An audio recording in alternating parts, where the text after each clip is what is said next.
Privés de centre Fresno depuis 11 mois, les Orangers avaient rendez-vous avec leur public pour les retrouvailles tant attendues, où de nombreuses nouveautés attendaient les amoureux du club léogarcien. Face à eux, la formation de Guéret se présentait sur la pelouse nivernaise avec également la ferme intention de bien lancer sa saison.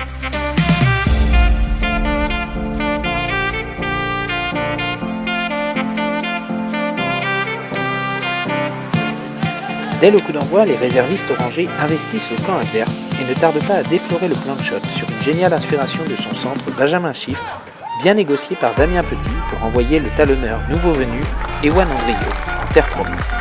Un essai vite bonifié depuis le bord de touche par l'artificier Quentin Cuard.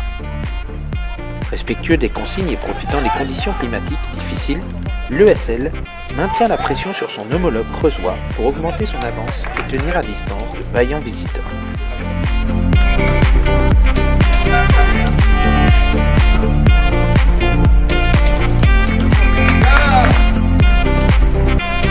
Au retour des vestiaires, les verts et noirs grappillent peu à peu leur retard pour devancer les orangers, qui s'en remettent alors au talent et à la spontanéité du revenant Romain Carzon, qui prend les choses en main pour assurer la victoire des siens.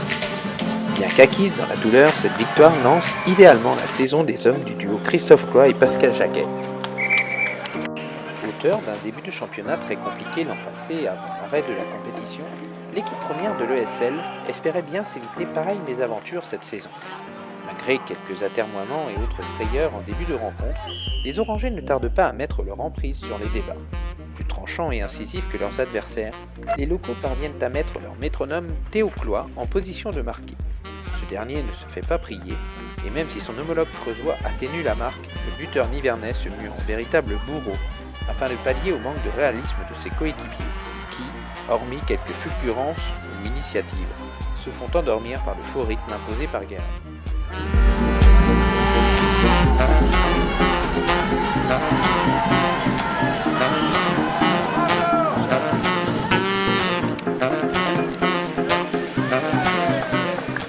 Privés d'un essai d'Antoine Coutier un peu plus tôt dans la partie, les Orangers doivent patienter jusqu'à la fin de la première période pour enfin trouver la faille en plaçant leur ailier Baptiste Chevalier sur orbite. Un essai transformé qui libère un peu le public du centre Fresno, tout content de voir enfin le jeu se libérer.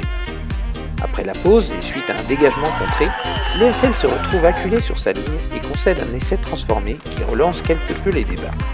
De courte durée toutefois, tant la botte de son centre, auteur d'un étincelant 100%, remet les troupes nivernaises sur de bons rails.